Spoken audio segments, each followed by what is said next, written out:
Hi everyone, welcome to Speak Votomi, and this is my story.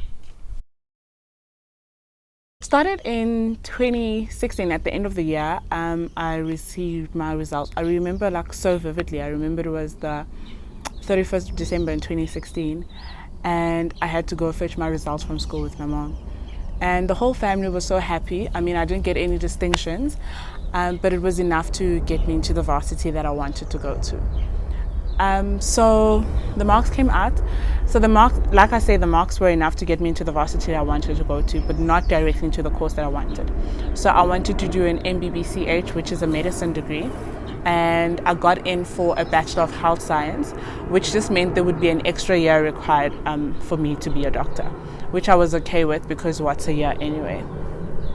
So I remember being so excited starting my journey. I moved from home, I was staying by myself, and I was just so excited to just reach out for my dreams.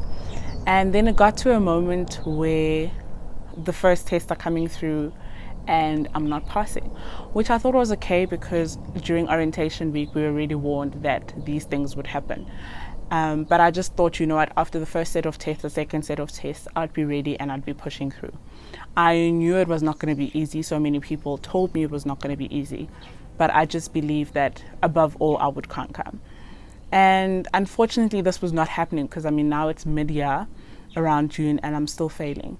June exams didn't go so well, and I came back with reports that were not so good. And I remember it was time to have the conversation with my dad, and he was just like, you know what, if you want to keep going, that's okay. But if you decide that this is not a course that is for you, then that's okay too. But my mom was saying something different. My mom was like, no, we know you're a smart girl. You need to be able to push. And I was sharing her sentiments because I was not one to fail at school. And I mean, this is around 30% fail. It was not getting better. It was not good at all. So it got to a point where now I'm getting extra help and I'm going to extra classes, I'm going to tutorials and whatever, and I thought it would get better. Fast forward to, this is now November exams, and at the end of those I had to sup. And I remember before then I was going to classes, extra lessons with a friend of mine, like after hours and so forth, studying at the library till midnight and so forth, and it was still not helping. And it was a painful thing to know that we both worked hard like together, and she got through to the following year and I had to go through SUP exams. But I'm just thankful, for her support through it all. And to be honest, I was extremely excited for her because I didn't want her to fail just because I did. I wanted us both to make it. So now I had to go through SUP exams, and I'm thinking, you know what, I'm going to give it my all, I'm going to give it a push. I remember when my results came out, before the SUPs, I broke down and cried because I was like, this is painful to work so hard and to fail. Had I failed because I wasn't studying hard enough, I wasn't working hard enough, I would have been like, you know what, so be it. But that was not the case. I had worked super hard and I still had failed, and I had to go write SUPs. So I thought, you know what, at least be grateful that I have another chance to push through. But I wrote the SUPs and I gave it everything that I had, and I managed to only pass one SUP, and the other three I failed. So now I got to a point where I'm having to deal with the failure because I had given it everything that I want. And I remember us having to have another conversation as a family, and it's like, are you sure this is what you want to do? And I mean, I had heard stories of other people who had struggled with certain courses that they wanted to do, and they tell victory stories about, I failed so many times, I got up so many times, and I really wanted to be one of those people, and I thought I was going to be one of those people. So I was like, you know what, Baba, if I can do it again, I believe that I'll be able to pass this course. This took so many tears, it took so much time for me to come to this conclusion, but eventually I was like, you know what, I'm going to go and try again. I remember now, so this means that I'm doing first year again because I need to repeat those other 3 modules and the year modules. So I'm thinking, no, you know what, I'm starting in a better foot because I already know I have the previous knowledge, I can do better, I have the previous resources, and I know what to improve on. And as I'm going ahead with all of this and I'm thinking it's going to get better, it doesn't get better. The tests, some of them I'm still failing. I'm still struggling with the physics and the chemistry, and it's not budging. And I mean, this is something that I've struggled with even in high school. I wasn't good with chemistry and physics.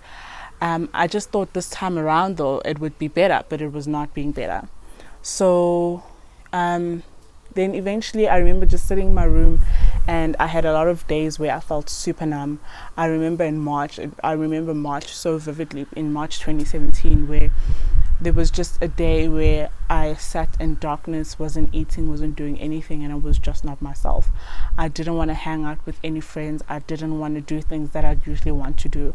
And I was just stuck in a space of, why on earth am I here?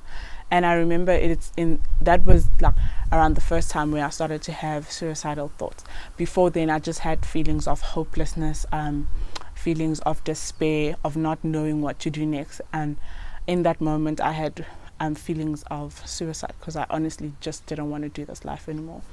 And you might be asking or thinking, like, how does just failing at school bring you to that point? But for me, it was not even about passing or failing. It was about the fact that I felt like my dreams were dead. I felt that I was incapable. Okay, now fast forward to May.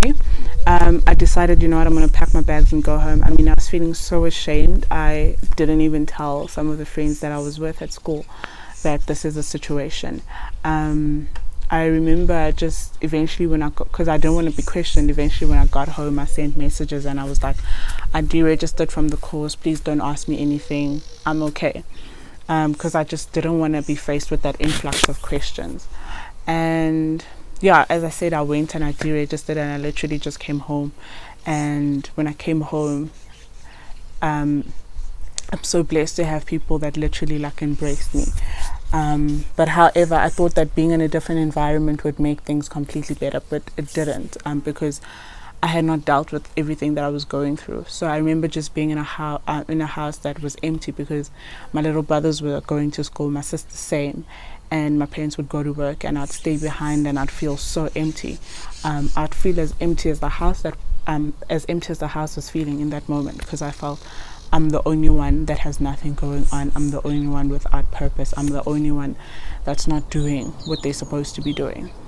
And those feelings just got to a point where I was becoming even more and more depressed as time went by.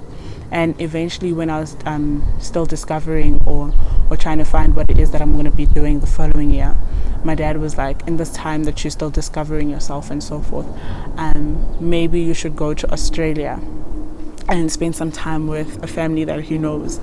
And, you know, they would take me in, let me do like the gap year program that they had. Obviously it would be 6 months for me, but I'd be able to do that program and so forth, and hopefully find myself and become better at the end of it. But unfortunately that was not the case. My visa got declined, so I wasn't able to go. So that put me in a place again where I was feeling despair and feeling as though I am good for nothing and so forth. But through all of that, I conquered. And as I was applying, I needed to decide and to make a choice as to where I would be going and what I would be doing. But that came with additional stress, because I didn't know that varsities would turn you down on the rights that you were not doing well at the previous varsity, regardless of if it's the same course or not. And that's what was happening to me. So again, I was feeling inadequate, and that made things worse for me.